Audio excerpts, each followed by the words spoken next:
Hello students, welcome to BIMT YouTube channel. So students, this is the lecture of income tax and today we will discuss our next topic in our syllabus, that is income exempted from tax. तो आज हम पढ़ेंगे कि कौन कौन सी ऐसी incomes हैं जो एग्जेम्प्टेड हैं, मतलब गवर्नमेंट ने अपनी तरफ से उन पे कोई भी टैक्स नहीं लगाया हुआ, वो एग्जेम्प्टेड इनकम है इनकम टैक्स में। तो आज हम उन इनकम्स को पढ़ेंगे। चलिए स्टार्ट करते हैं। Topic is income exempted from tax. There are some incomes which do not form part of total income and thus are also called as income exempt from tax. कुछ ऐसी इनकम्स है जो कैसे भी किसी भी तरीके से टोटल इनकम का पार्ट नहीं है, इसी वजह से उन इनकम्स को इनकम एग्जेम्प्ट फ्रॉम टैक्स बोला जाता है। मीन्स हम उन इनकम्स को दिखाते ही नहीं क्योंकि गवर्नमेंट ने पहले ही एग्जेम्प्ट कर रखा है या टोटल इनकम में कहीं शो ही नहीं होनी है, तो इसी वजह से वो इनकम्स कौन सी इनकम्स होती है, incomes exempted from tax. Such exempted incomes are given under Section 10 of the Income Tax Act 1961. तो जितनी भी इनकम टैक्स में एग्जेम्प्टेड इनकम्स हैं वो सारी की सारी section 10 of income tax act 1961 में दी हुई हैं। क्योंकि हम बार बार मैं आपसे बताती हूँ इनकम टैक्स एक्ट है 1961, जितना भी हम इनकम टैक्स पढ़ रहे हैं वो इस एक्ट के अकॉर्डिंग ही पढ़ रहे हैं, तो इस टॉपिक में भी सेक्शन 10 के अंदर हमारी सारी एग्जेम्प्टेड इनकम फ्रॉम टैक्स दे रखी है। Some of those incomes are explained below. तो कुछ इनकम्स दे रखी है यहाँ पर जो एग्जेम्प्टेड होती है फ्रॉम टैक्स। पहली है agricultural income as per section 10 subsection 1। तो सबसे पहली इनकम कौन सी इनकम है जो एग्जेम्प्ट है टैक्स से, एग्रीकल्चरल इनकम। ये हम पहले भी डिस्कस कर चुके हैं जब हमने एग्रीकल्चरल इनकम का टॉपिक किया था कि एग्रीकल्चरल इनकम क्या होती है। गवर्नमेंट ने एग्रीकल्चरल इनकम इंडिया की एग्जेम्प्ट कर रखी है। तो सबसे पहली इनकम है एग्रीकल्चरल इनकम, ये सेक्शन 10 सबसेक्शन 1 में आती है और एग्रीकल्चरल इनकम इंडिया में एग्जेम्प्ट है। तो कभी भी कहीं भी किसी क्वेश्चन में एग्रीकल्चरल इनकम फ्रॉम इंडिया दिया होगा तो उसे एग्जेम्प्ट ही करते हैं और एग्जेम्प्ट ही करना होता है। Agricultural income in India is totally exempt from tax. However, such income is to be aggregated in case of certain necessities of the purpose of determining rate of tax on non-agricultural income. Agricultural income India में हमेशा exempt रहती आई है और आगे भी exempt ही रहेगी, but कुछ part ऐसा होता है जो एग्रीकल्चरल इनकम का पार्ट भी है उसकी बिजनेस में और नॉन एग्रीकल्चरल इनकम का पार्ट भी है। तो एसएससी को या इंडिविजुअल पर्सन को जितना परसेंट नॉन एग्रीकल्चरल इनकम का पार्ट है उतने परसेंट पे या उस नॉन एग्रीकल्चरल इनकम के ऊपर उसे टैक्स देना होता है और जितना उसका एग्रीकल्चरल इनकम है उस पर कोई टैक्स पे नहीं करना होता। तो एग्रीकल्चरल इनकम इंडिया की एग्जेम्प्ट है। नेक्स्ट है receipts by member from HUF as per section 10 subsection 2। अगर किसी भी तरीके की रिसीट है और आप मेंबर हैं एचयूएफ के, HUF is Hindu undivided family, तो वो भी एग्जेम्प्ट है as per section 10 subsection 2। Any sum received by an individual as a member of a Hindu undivided family either out of income of the family और out of income of a state belonging to family is exempt. कोई भी ऐसा amount जो receive हो रहा है किसी भी इंडिविजुअल से और वो इंडिविजुअल हिंदू अनडिवाइडेड फैमिली का मेंबर है तो इस कंडीशन में वो एग्जेम्प्ट होगा। नेक्स्ट इनकम है share of profit received by a partner from a firm. अगर कोई शेयर ऑफ प्रॉफिट किसी पार्टनर को रिसीव हो रहा है, फर्म के किसी पार्टनर को शेयर ऑफ प्रॉफिट रिसीव हो रहा है तो वो भी एग्जेम्प्ट है as per section 10 subsection 2A of income tax act 1961। तो हमें ये ध्यान रखना है कि क्या क्या चीजें एग्जेम्प्टेड इनकम में हैं। तो थर्ड पॉइंट है हमारा कि कोई भी शेयर ऑफ प्रॉफिट किसी फर्म के किसी पार्टनर को रिसीव हुआ है, it is also exempt. Next interest on non resident external account. Interest on non resident, कोई पर्सन नॉन रेजिडेंट है, अब हमने ये डिस्कस कर रखा है नॉन रेजिडेंट कौन होते हैं, ऑर्डिनरी रेजिडेंट कौन होते हैं, नॉट ऑर्डिनरी रेजिडेंट कौन होते हैं। तो यहाँ पे नॉन रेजिडेंट की बात हो रही है, जो एक्सटर्नल पर्सन है उसका अकाउंट जो है अगर उस पर भी कोई इंटरेस्ट मिल रहा है तो that is exempt from our tax as per section 10 subsection 4। Then next point is remuneration to persons who are not citizens of India as per section 10 subsection 6. अगर कोई ऐसा रेम्यूनरेशन है किसी पर्सन का जो ऑलरेडी इंडिया का citizen नहीं है तो वो एग्जेम्प्ट होगा टोटल।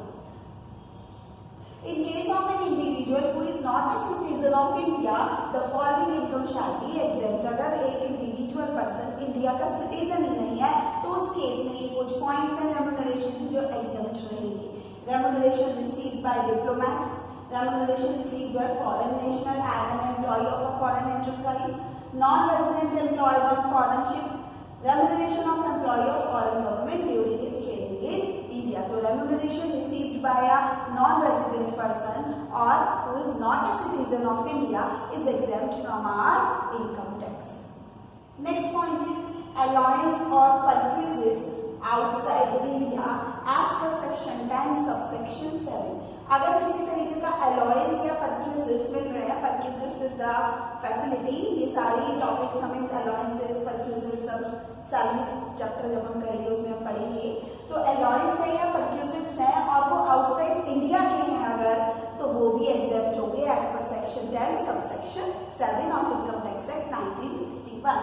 तो एनी अलाउंसेस और परक्यूजिट्स पेड और allowed as such outside India by the government to a citizen of India or for rendering services outside India are exempt। कोई भी allowances या perquisites किसी outside India में अगर पे किए जा रहे हैं by the government a citizen of India तो उस केस में वो exempt होंगे। तो हमें एक पॉइंट भी याद रखना है कि allowances या perquisites अगर outside India है तो वो भी exempt हैं।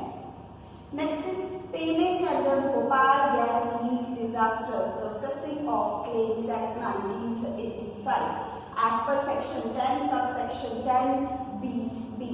तो अगर भोपाल गैस लीक डिजास्टर हुआ था तो ये उसी वाले डिजास्टर की हम बात हो रही है कि अगर इसके रिगार्डिंग कोई पेमेंट जो भी है एक्ट 1985 के अंदर payment Bhopal gas leak disaster के, तो वो भी फुली एग्जेम्प्ट है, टैक्स नहीं देना उसमें। Next, exemption for compensation received or receivable on account of any disaster। अगर कोई exemption या compensation receive हो रहा है on account of any किसी तरीके का कोई भी disaster हुआ है अगर as per section 10 subsection 10BC तो वो भी exempted होगा। Any amount received or receivable from central government or state government or a local authority by an individual or his legal hire by way of compensation on account of any disaster shall be exempt from tax। तो कोई भी ऐसा amount जो central या state government से किसी individual को receive हुआ है और वो किससे हुआ है क्योंकि डिजास्टर की वजह से उसका नुकसान हुआ है और वो से अमाउंट रिसीव हुआ है, तो वो रिसीव जो अमाउंट हुआ है उस पर गवर्नमेंट कोई टैक्स नहीं देगी। It is totally exempt from income tax. Next, tax on non monetary purchases paid by employer. अगर कोई नॉन मॉनेटरी परचेजेस है उसके बारे में बात करेंगे as per section 10 subsection 10C। Tax actually paid by employer on purchases provided to employee shall be exempt from tax। तो अगर कोई भी नॉन मॉनेटरी परचेज कोई भी एम्प्लॉयर अपने एम्प्लॉय को जो परचेजेस प्रोवाइड करता है तो वो एम्प्लॉय के लिए टैक्स फ्री होता है, एम्प्लॉयर को ही उसके ऊपर टैक्स देना होता है। तो सीधी सी बात यहाँ पे है कि यहाँ पर अगर कोई एम्प्लॉय को किसी भी तरीके का एम्प्लॉयर परचेज फैसिलिटी दे रहा है तो वो टोटली एग्जेम्प्ट है income tax.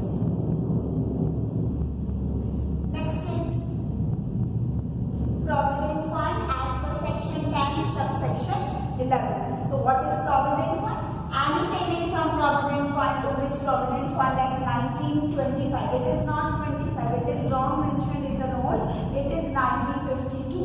provident fund act 1952 applies or from public provident fund set up by central government shall be exempt from tax। तो किसी भी तरीके का कोई भी पेमेंट अगर प्रोविडेंट फंड से आ रहा है और प्रोविडेंट फंड एक्ट 1952 होता है प्रोविडेंट फंड एक्ट। आपके नोट्स में ये जो है ये रॉन्गली मेंशन्ड है, it is by mistake, it is not 1925, it is 1952।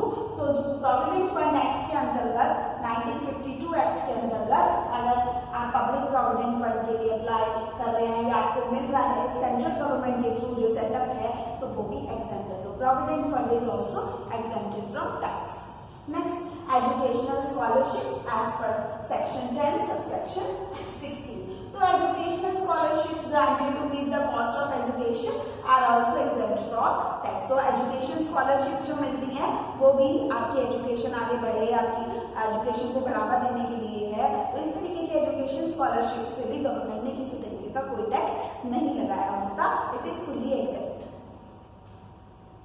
Next, daily allowances of members of parliament, इनके लिए भी कुछ पॉइंट्स हैं जो एग्जेम्प्टेड हैं। Daily allowance received by any person by reason of his membership of parliament. अगर कोई daily allowance किसी भी एक ऐसे पर्सन को मिल रहा है जो पार्लियामेंट का मेंबर है, it is also exempted. Then any allowance received by any person by reason of his membership of parliament under members of parliament rules 1986। अगर किसी को अलाउंस मिल रहा है और वो पर्सन पार्लियामेंट का मेंबर भी है और साथ ही साथ पार्लियामेंट कंसल्टेंसी अलाउंस रूल्स 1986 में आ रहा है, तो उसका भी डेली अलाउंस एग्जेम्प्ट है। Then any constituency allowance received by any person by reason of his membership of any state legislature under any act or rules by the state legislature। तो ये कुछ पॉइंट्स हैं जो एग्जेम्प्ट हैं daily allowance for the members of parliament. Parliament के members के लिए daily allowances किस किस कंडीशन में एग्जेम्प्ट है, वो कंडीशंस मैंने आपको बताई है as per section 10 subsection 17। Next, pension received by certain awardees any member of their family as per section 10 subsection 18। अगर किसी भी तरीके की पेंशन किसी अवॉर्डी को मिल रही है या अवॉर्डी की जगह उसकी फैमिली को मिल रही है पेंशन, तो वो भी exempted from tax। तो any pension by any income by way of pension, family pension received by individual or any member of his family is totally exempt from tax। Next, जैसे इसमें क्या क्या आ सकता है, परमवीर चक्र वाले जो अवॉर्डीज हैं, महावीर चक्र, वीर चक्र और अदर गैलेंट्री अवार्ड्स, जो इस तरीके के गैलेंट्री अवार्ड्स जिनको मिलते हैं उनके लिए एग्जेम्प्ट है। Next, exemption of the family pension received by the family members of armed forces. Family pension अगर किसी family received by family member जो कि आर्म्ड फोर्सेस में कोई पर्सन है, उसकी फैमिली को अगर कोई फैमिली पेंशन रिसीव हो रही है, तो including paramilitary forces, personal killed in action in certain circumstances, और अगर वो मिलिट्री या आर्म्ड फोर्सेस का पर्सन है और किसी वजह से उसकी जैसे देश की रक्षा करते हुए बॉर्डर पे भी अगर डेथ हो जाती है, इस तरीके से अगर कुछ भी है, तो उस केस में उसकी फैमिली को फैमिली पेंशन मिलेगी और वो टोटली एग्जेम्प्ट है under section 10 subsection 19 of tax. Annual value of one place of the ex ruler. अगर एनुअल वैल्यू है in respect of any one place which is in occupation of an ex ruler is exempt from tax. तो annual value है of one place of ex ruler, it is also exempt from tax under section 10 subsection 19A। Then income of minor clubbed in hands of a parent as per section 10 subsection 32। अगर कोई minor person है, minor child है, तो उसकी भी total income जो है उस पर कोई टैक्स नहीं दिया जाएगा। Minor is not allowed for tax, तो माइनर की इनकम पर भी exemption. Then capital gain on transfer of units of under section 64 exempt if transfer takes place on or after 1 April 2002। अगर किसी तरीके का कैपिटल गेन हो रहा है on transfer of units under section 64, तो वो भी एग्जेम्प्ट है। और एग्जेम्प्ट होने की कंडीशन है इफ टेक्स प्लेस ऑन, अगर वो इस डेट पर या इस डेट के बाद हुआ है, दैट इज 1 April 2002, तो वो भी एग्जेम्प्ट है as per section 10 subsection 33। Then dividend to be exempt in hands of the shareholder as per section 10 subsection 34। जो भी डिविडेंड शेयर होल्डर्स को रिसीव हो रहा है, it is also exempted from tax as per section 10 subsection 34। Then income from units to be exempt in hands of unit holders। अगर dividends like dividends income received on units of UTI known as undertaking of company and mutual funds covered under section 1023D shall be exempt from tax in hands of unit holders. तो unit holders के लिए भी अगर कोई income unit से हो रही है तो that is also exempt. Next, income exemption of long term capital gain arising from sale of shares and units. अगर capital gain long term है, कैपिटल गेन दो तरीके के होते हैं, शॉर्ट टर्म और लॉन्ग टर्म. हम यहाँ पे एग्जेम्पशन किसको दे रहे हैं? लॉन्ग टर्म कैपिटल गेन भी एग्जेम्प्टेड होगा if arising from sale of shares और यूनिट्स. अगर वो सेल ऑफ शेयर्स और यूनिट्स की वजह से हो रहा है तो उस तरीके का long term capital gain is also exempted from tax as per section 10 subsection 38. Next, exemption of amount received by an individual as loan under reverse mortgage scheme. अगर आप रिवर्स मोर्टगेज स्कीम के तहत कोई भी इंडिविजुअल लोन रिसीव करता है as per section 10 subsection 43 तो वो अमाउंट जो है इंडिविजुअल की जो एज अ लोन वो रिसीव कर रहा है या वो रिसीव लमसम में भी कर सकता है, वो इंस्टॉलमेंट में भी वो इंडिविजुअल उस लोन अमाउंट को रिसीव कर सकता है. तो अगर वो रिवर्स मोर्टगेज में आ रही है सेक्शन 10 सबसेक्शन 43 के तो इट इज ऑल्सो एग्जेम्प्टेड.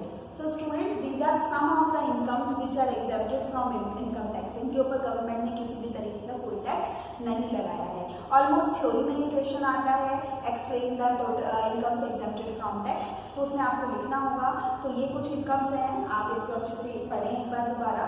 और ये सारी इनकम्स हमारी एग्जेम्प्टेड इनकम्स हैं from income tax. So this is all for today. Thank you. Have a nice day.